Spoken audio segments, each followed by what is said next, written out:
This is NLAC Gaming and Podfix. This is Chapter 6 of Izuku, a Dragon, but he's Quirkless, by Umbra_Scripter. Chapter 6. Number 1 problem child. You do realize you're a dragon, right? I'm a what? Aizawa spends the entirety of his first day with his new class of problem children, observing them and their potential. But most importantly, he observes Midoriya Izuku, his newest problem child. And what a fascinating student he is. It starts off with his student growling at Bakugo. Clearly there's a past there. But dang, his teeth are sharper looking up close. The growl is one of pure hatred, eyes clearly turning to slits at the perceived threat. How did no one notice that they did that? But this wasn't all he saw. He watches his problem child practically turn into an excited puppy upon seeing Uraraka, wrapping his arms around her shoulders as he babbles excitedly upon seeing her. Eyes returning to normal, and he's no longer acting threatening. What the frick? That's not the only strange behavior his student shows. When Bakugo lets off explosions, in his hands at being ignored by Midoriya, he immediately puts himself in front of Uraraka to stand protectively at the sign of a threat. The longer the day progresses, the more his student's behavior is shown.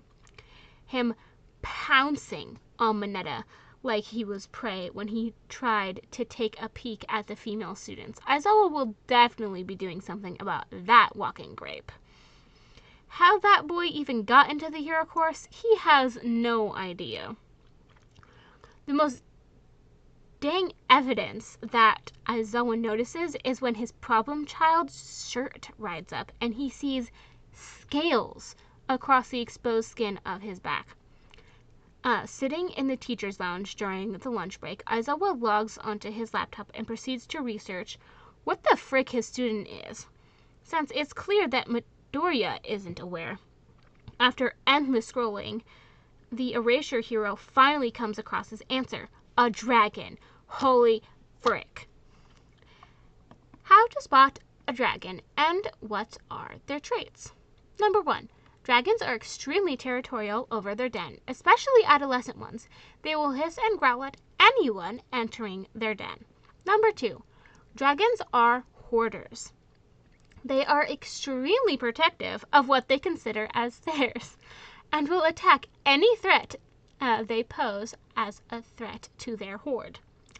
Number 3. Dragons are exceptional hunters. They are adept at tracking and taking down their prey, pinning them down by the back of their neck before going in for the kill. They only truly hunt when they are exposed to hunger.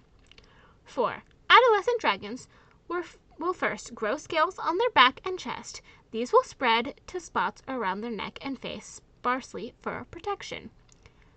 Number 5. Dragons have sharp teeth and claws that can tear through metal like butter, though they can hold back the strength of them so as not to cause harm. Holy frick. Aizawa quickly prints off what he's just found out before turning off his laptop. Surging out of his seat, he completely ignores Hizashi's squeak of surprise at his sudden movement as he leaves the staff room. On his way to 1A's homeroom, he comes across Midoriya and Uraraka walking the same way. Just who he's looking for. Midoriya, may I speak with you for a moment? Aizawa-sensei's voice reaches Izuku, and he pauses, turning to look at his teacher nervously. Sure, sensei. I'll see you in class, Uraraka-chan, Izuku answers before addressing his friend. He follows his teacher nervously. Will he be expelled? Did he do something wrong? Was he acting weird again? Was he... Midoriya? Aizawa-sensei's voice cuts across Izuku's thoughts, and he looks up at his teacher, finally noticing the sheet of paper in his hands. Obviously too short to be in expulsion papers. Problem child, you do realize you're a dragon, right? His teacher asks, handing over the sheet of paper. Izuku's brain completely reboots, both from Aizawa's words and the evidence of what's on the sheet of paper. I'm a what? He yells out, staring at the sheet of paper with his eyes wide after reading it before looking back up at Aizawa-sensei. You have a dragon mutation. It's rare to have a mutation and be quirkless, but it can still happen, Aizawa explains to his student, watching in amusement as his problem child processes what he's learned. So, everything that everyone just chalked up to being due to me being underdeveloped was because of a mutation?